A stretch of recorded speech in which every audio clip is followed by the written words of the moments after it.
Lou mentioned that I would be continuing to work on foreign policy, and we've organized a group which will be called the Institute for Peace and Prosperity, and it will be run under the Free Foundation.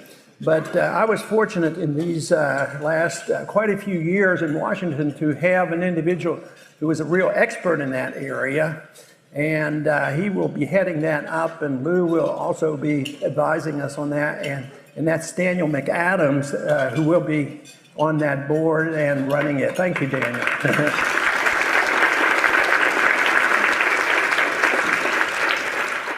You know, it is great to be here. And over the years, it's always been great just to get out of D.C., let me tell you, because the atmosphere is so different. One of the things that people often brought up to me was when in Congress, or even now, they say, how did you ever put up with it? You know, how did you stand it? You know, because when you look at it and listen to it and see what's happening, and then trying to change the direction, they said, didn't you become frustrated and annoyed? Didn't it drive you nuts? And I said, really, it didn't do it, because I think I went there with the proper expectations. I didn't expect that I would change the world. Matter of fact, I've been surprised on the upside that we've gotten as much attention as we had. But I think I was talking to myself to probably rationalize being there, saying it's not quite so bad. But let me tell you, now that I've been home for a couple of weeks, I say, how did I ever put up with that stuff up there?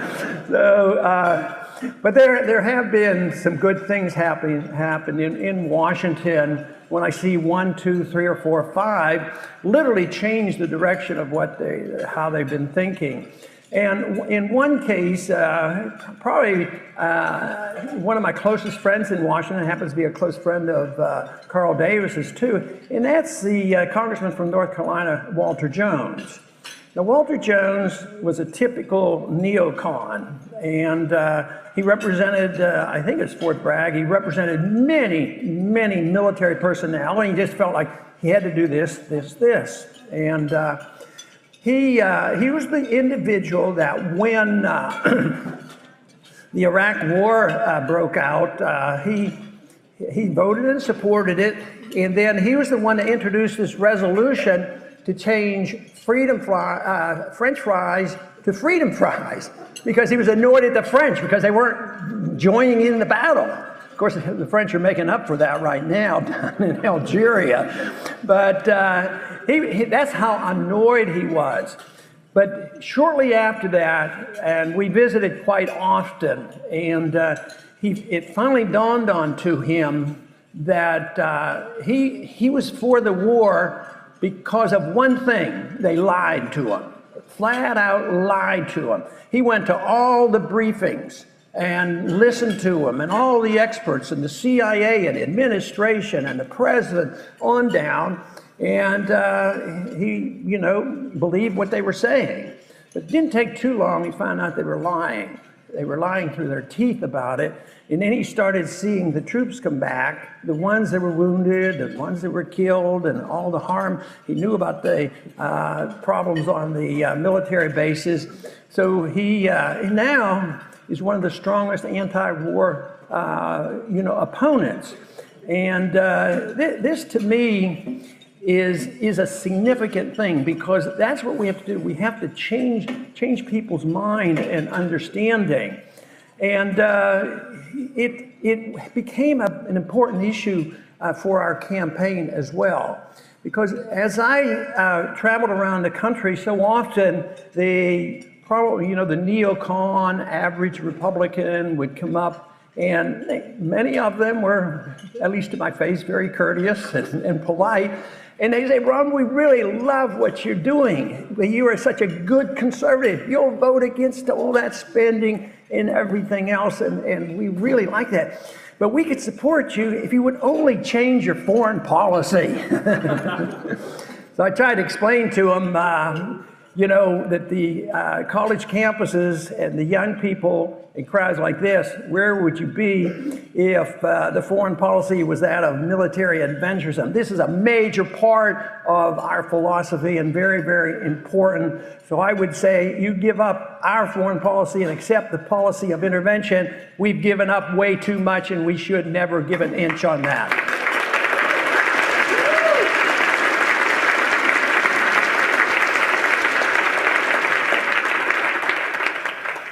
Washington has not changed a whole lot, and if you measure what's happening in the country, with what's happening in Washington, you could become a little bit depressed. And if you watch only the major networks and TV, you might even end up throwing things at the TV.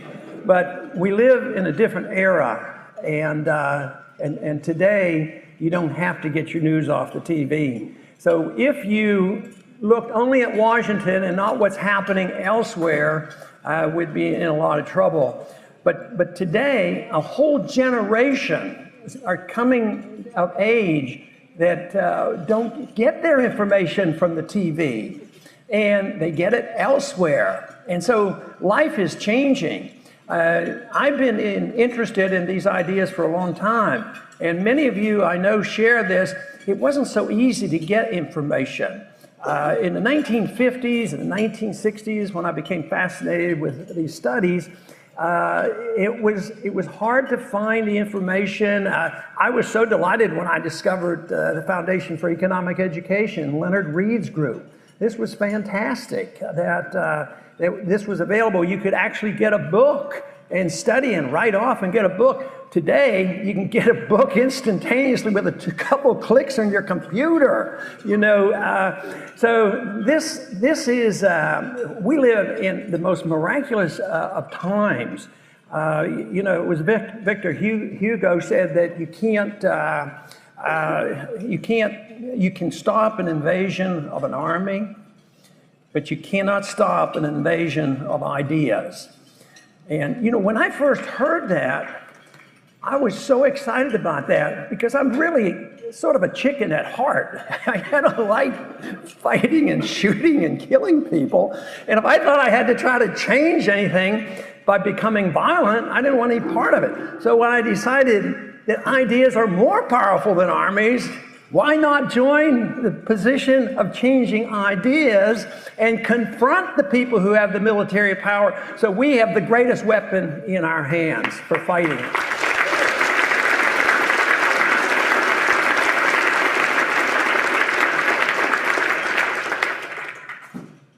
Washington right now are not much interested in some of the very important issues that are dear to our heart.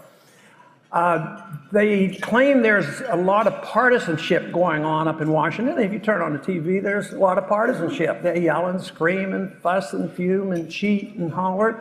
And it's not all fake. It's for real, because there's always an argument over who has the power. Murray Rothbard used to write about the banking industry, the Rockefellers, they'd be fighting with each other, but when it came to endorsing the Fed, they endorsed the Fed. And this is sort of the way it still is. Republicans and Democrats fight with each other, but when it comes down to the important issues, there's way too much compromise, too much bipartisanship. We got into this mess because of the bipartisanship, but it was easy when the country was wealthy and growing and the prosperity and the momentum was there. We had a relatively good economy and free society and sound money, in spite of its imperfection, created the most massive amount of wealth known to mankind. And this momentum continued even as the underpinnings of that system was occurring. There was still a lot of wealth to divvy up, and so it was easy to compromise. Okay, you want milk subsidies, we'll give you tobacco subsidies, you know, and vice versa. So there were no arguments. Now it's a true argument because even our opposition realizes that you know, there's a limit to this, except for Paul Krugman. He doesn't. I don't think Paul Krugman thinks there's a limit, because if you're out of money, and the most important thing is people spend more money, and that'll solve everybody's problem. So if you don't have enough money, and the Fed won't print or the Treasury won't borrow enough, just create $1 trillion platinum coin and cash it in for $1 trillion, and it'll be miraculous and all our problems solved. But guess what? A whole generation of people today, not only the individuals in this room, but a whole generation of young people on college campuses know that it's all a fraud, it's not going to work, and they're reading about the Fed, and they know there will be a day when the Fed will be ended.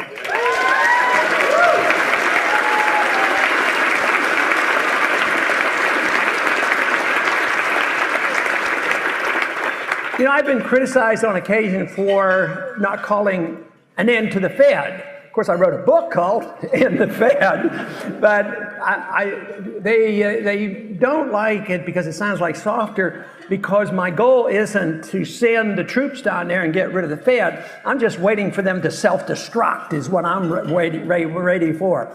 But the Fed will end. We shouldn't have the Fed. But my thoughts are that we should work more on just legalizing the Constitution. And if we did that, oh, that's radical, isn't it?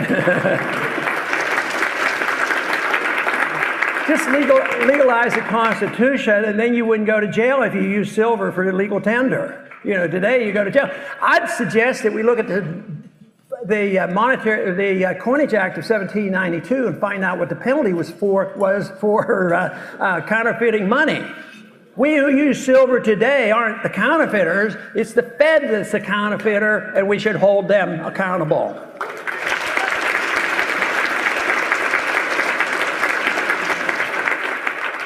But both sides support the Fed, both sides support the military-industrial complex, both sides support the welfare state, and therefore the arguments are very superficial and distracting.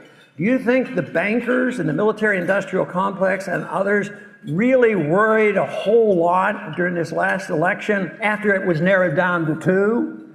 Which one won? Would it have made much difference? I don't believe there would be. It could have been any difference. But there's still this whole fanfare of beating the drums of this competition. But I think that's our important job, is to make sure that people know there's an alternative and that we're not part of that system. And I think that's what's happening. For some very special reason, those young people in college campuses, as well as all of you, because I don't see one person here over 30, so I think that is great. And that is open to these ideas and now studying. You know, just sort of bewilders me when I have young people come to me. Matter of fact, today I had somebody come up to me. He says, "Oh, I started reading about this because of you when I was 14." Well, I have people coming to my office in Washington and they say, "You know, I started reading Murray Rothbard when he was 13," and they're reading now. Believe me, you know, if what Victor Hugo said is true, which I believe, and ideas do have these consequences, we're on a roll as far as I'm concerned. I think it's going great.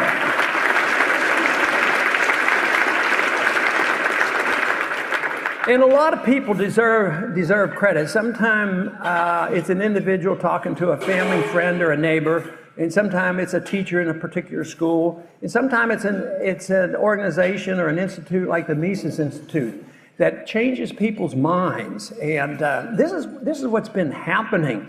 And I'm impressed with the growth of the numbers. I remember in 2007, when somebody wrote me into thinking about running for an office, and I said, yeah, I guess I'll do it, but I can't see much coming of it, and I gave them all those arguments. And this information was leaked out. It got out before I made the announcement that I would run in the presidential race.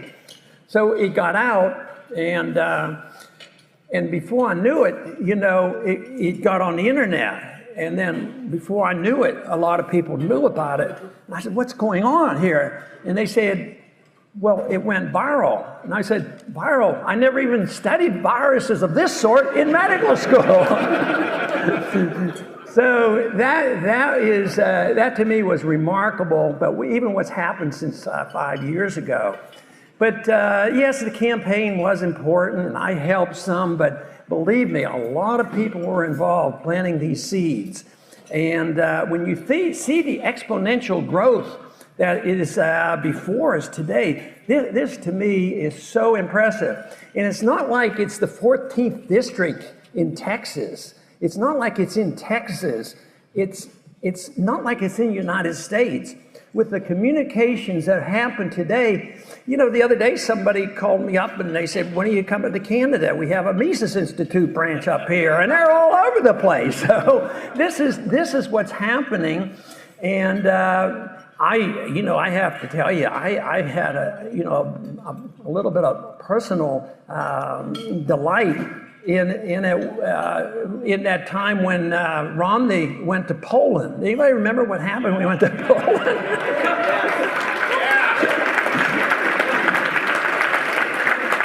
And I don't even speak Polish.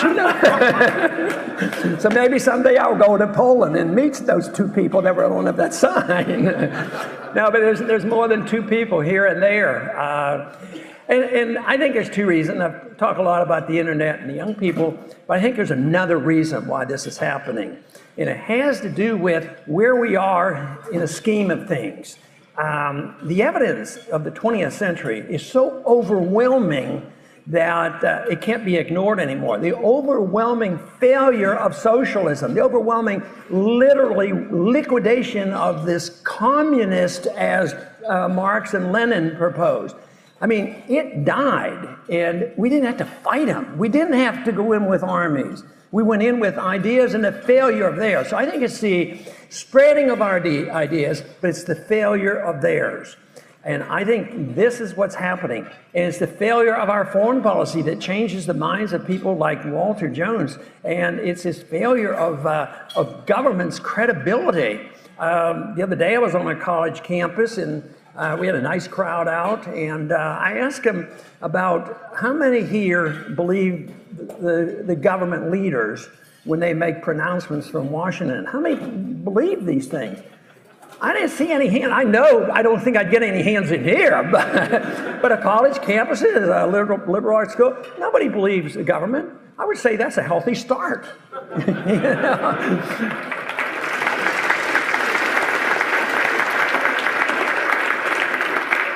We all know the story about the policy of Bastia. You and I shouldn't do, the government shouldn't be able to do anything that you and I can't do. If we can't redistribute wealth, steal, rob, and all, the government shouldn't be able to do it. If we can't counterfeit, the government shouldn't be able to counterfeit. We're not allowed to use violence. The government shouldn't use violence. But I don't know, this might be a radical idea, but maybe we can do it the other way around. Anything the government assumes they have a right to do to us, we should assume we have a right to do that to them.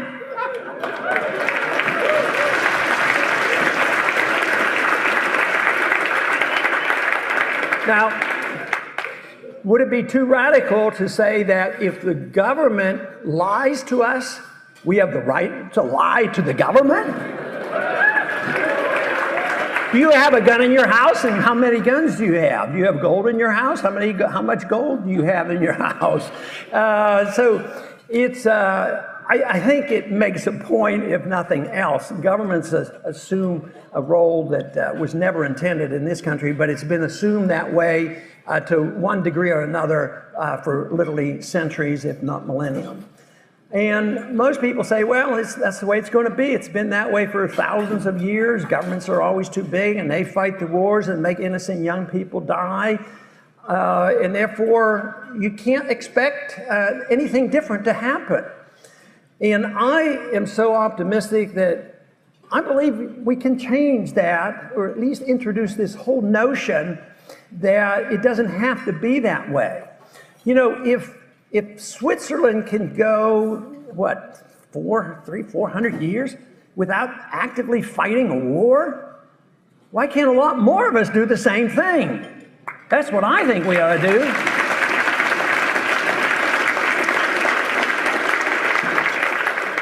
Now, does that mean you give up, you become pacifists and give up defense? No, you put an AK-47 in everybody's house.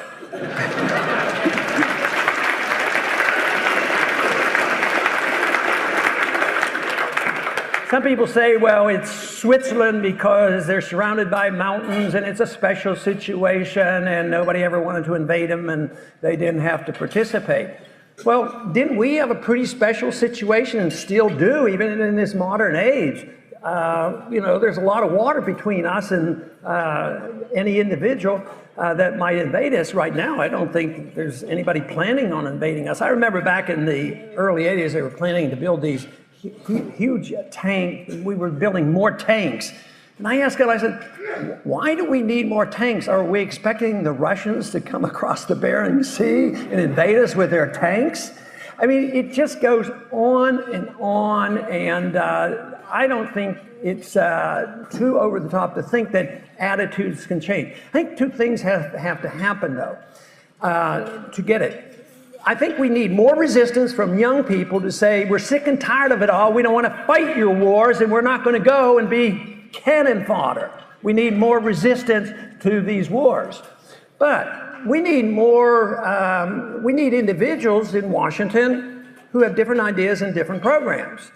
And I think that would be worthwhile, but I don't think that would answer the question, because I think people abuse power what they get it.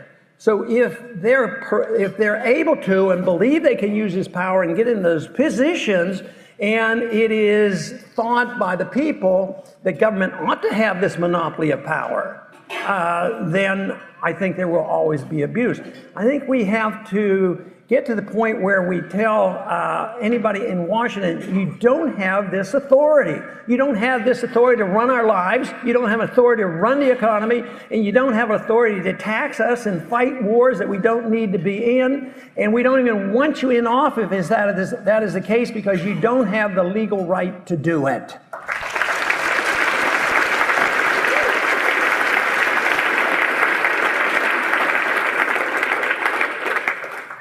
You know, one of the biggest problems, of course, is trust in Washington, and most of that lack of trust is justified. The commentator, there was a commentator the other day talking to a senator about his promises as his oath, and the senator answered, he was changing his mind on his pledge to not raise taxes. And he more or less said, he says, I care much more about my country than I do about he didn't use the word stupid, but he was and some stupid pledge 20 years ago I took not to raise taxes. And I think that is the attitude, because most of them either distort what the Constitution is, or they figure that's old-fashioned, you just say it, they don't take it seriously. But he just said that my oath and my promise doesn't mean anything. And that of course, would have to change. Another commentator asked the senator, he says, aren't you, because he was taking a position which for us wouldn't be, too much of a step to take, but he was a conservative, wanting to cut back a little bit. And the commentator said to him, isn't this overly idealistic? Why don't you live with reality? Well, the position of so many who are considered, over the top on this, overly idealistic and not living up to reality. What do they mean by this? Because in truth, if we were concerned about that, wouldn't the budget be something that's over the top? Isn't that extreme? Isn't that excessive? I mean, budgets and deficits of trillions and trillions of dollars, printing trillions and trillions of dollars of money, doing it in secret, and then they say somebody who wants to cut something by a nickel is an extremist and over the top and radical. I think what we need to do is turn that around and show that the radicals, the extremists, those who believe bizarrely in ideas that we don't agree with, they've been in charge. It's time to change those individuals and change our attitude about what the role of government ought to be.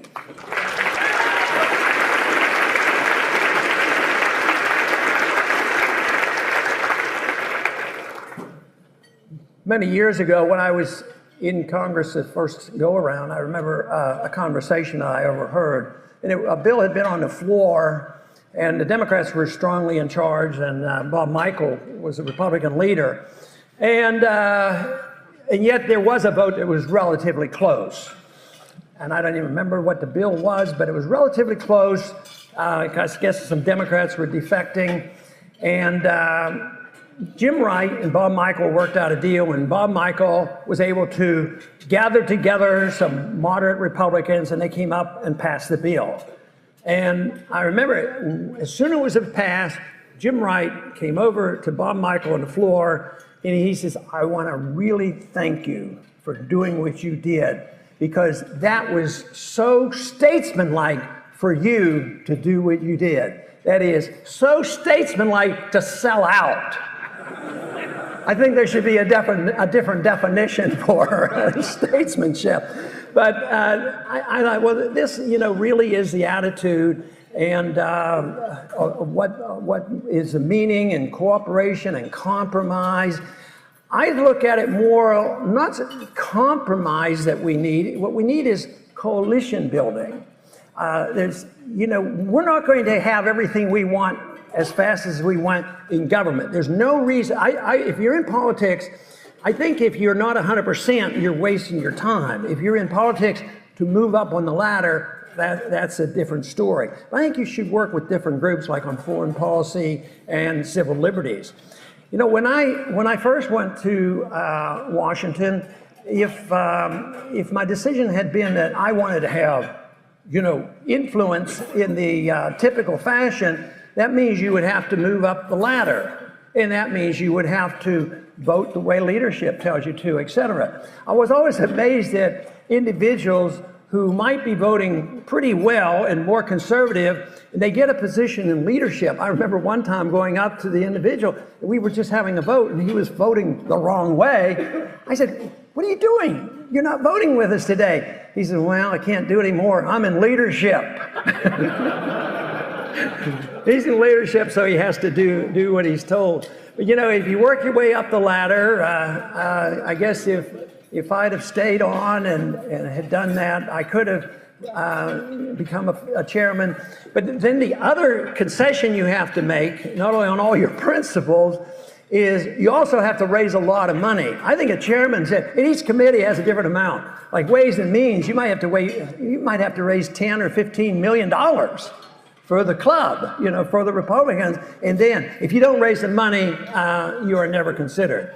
So I was, unlike Walter Jones and 3 or 4 others, like they got kicked off their committee because they didn't bow to the leadership. I was never kicked off a committee because I think the problem there was, and I heard Gingrich say this one time, he says, "Well, we didn't do this because we didn't want to get too many emails from Ron Paul's friends."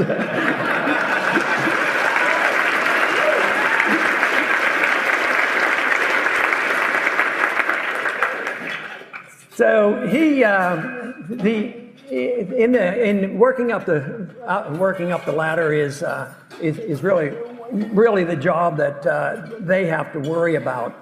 But I believe that we're facing tremendous opportunities that we have, and I think what's happening today is so beneficial that we can't let up. Every so often I get asked the question, "What should I do?"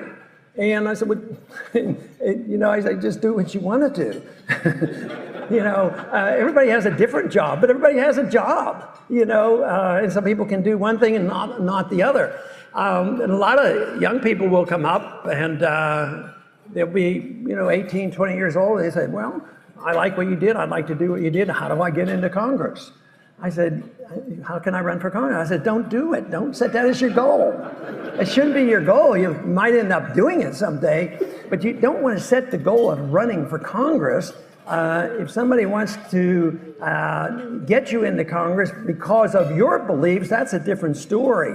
But if you set a goal to move up the political ladder, I think that's very dangerous. Leonard Read was great on this. He says, educate yourself, learn and study and know the issues. And I still believe I try very hard to understand all the issues and learn how to explain the issues. And that is very important. Mises talked about that in Human Action. He talks about some people are inclined to writing and studying and on ideas and issues and pure academician, and others are responsible for making those ideas palatable.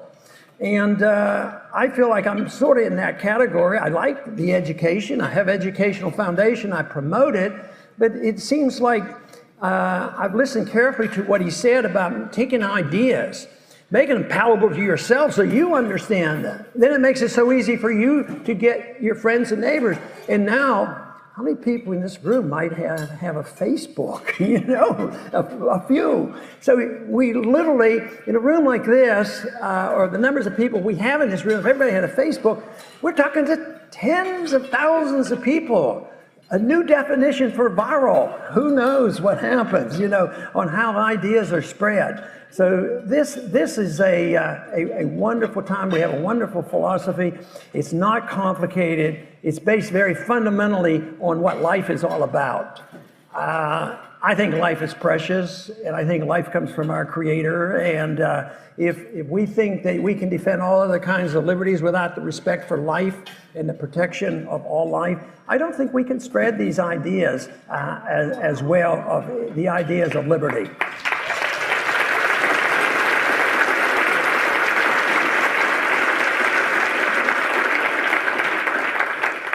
But those who expect to defend liberty must, like men, undergo the fatigue of supporting liberty. And people who come to groups like this have already invested a lot of time and money in this issue, in these ideas. And I only encourage you. I thank all of you for coming. I thank Lou for the invitation. And believe me, I'm very encouraged. And in many ways, you know, I feel almost released in a way. I don't have to go through TSA quite as often. other important events like that. So, but I won't stop arguing the case why we need to get rid of the TSA as soon as possible.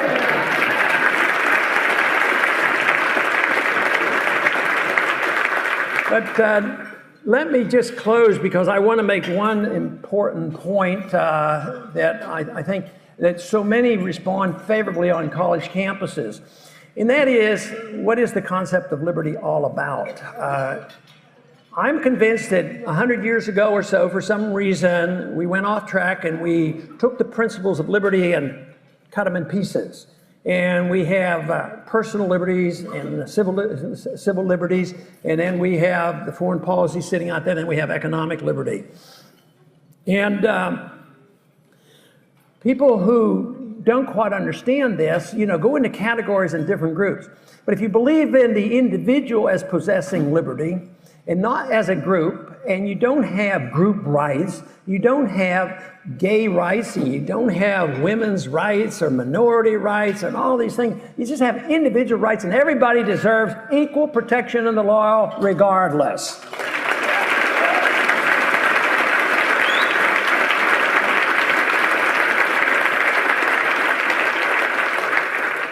But if we have that liberty, this means the individual is in control of one's own life.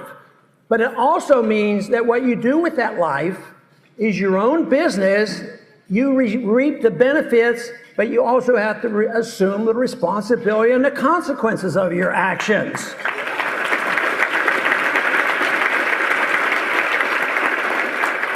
Now, most college campuses, left, moderate, or whatever, the young people understand this. More challenging is when you go to Berkeley campus and get you know, a nice crowd out and say, well, this is exactly the reason you have to believe in economic liberty. If you have a right to your life, you have a right to keep the fruits of your labor.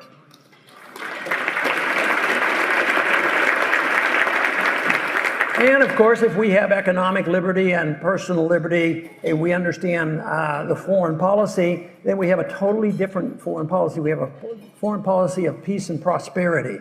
We cannot have prosperity with the perpetual wars. And you know, they claim that we're involved in war all the time, and they act like it because they're undermining our liberties all the time. They call it a global war on terrorism. I think it's a domestic war on our liberties, and that's where the real problem is.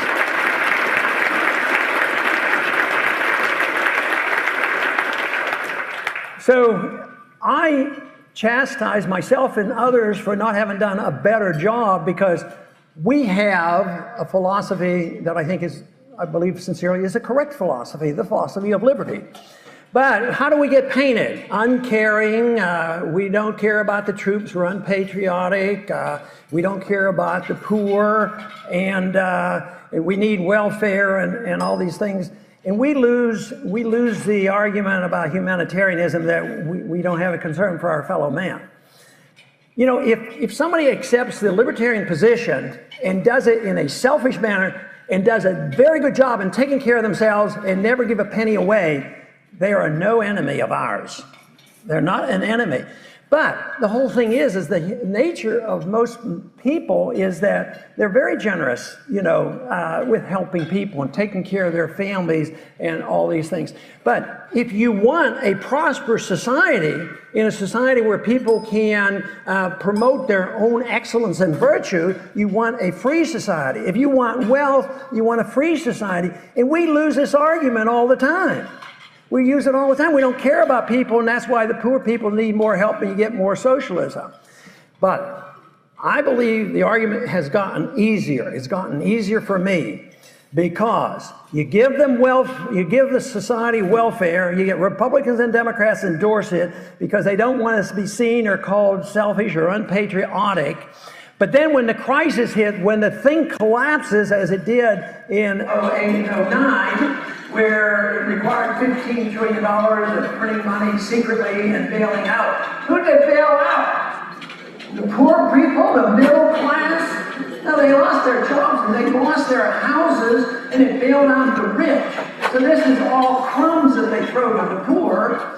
And we need to send that message that this system of welfare is welfare for the rich, the military-industrial complex, the medical-industrial complex, the whole business is corporatism at its worst.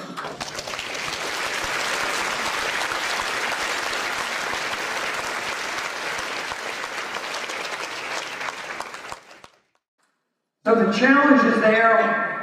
We have essentially the answers. We need to improve on the delivery. We need to spread this message, but there's a vacuum out there. The other system has failed. Socialism failed. Mises in 1912 predicted that socialism wouldn't work. And that price fixing was bad. Now, if you ask 9 out of 10 economists say, well, yeah, we don't want wage and price control, except we need the Fed to fix the price of interest rates, you know. Mess around with the money, have a cartel, and have a monopoly control over money. Yeah, money is 1/2 of every transaction in the country, and they give up the money issue to the socialists. But that's coming to an end. We're on the verge of a major economic crisis. It's worldwide, bigger than ever, I believe, in the history of the world, because it's a dollar bond bubble, and it will come down, and the pieces will be picked up. So the more of us out there, the merrier. Ideas are powerful. They do spread. They can't be stopped. We have the tools and we have the energy. So I say, keep on going, because we're on the right track and we can participate in the rebuilding of this country. Thank you.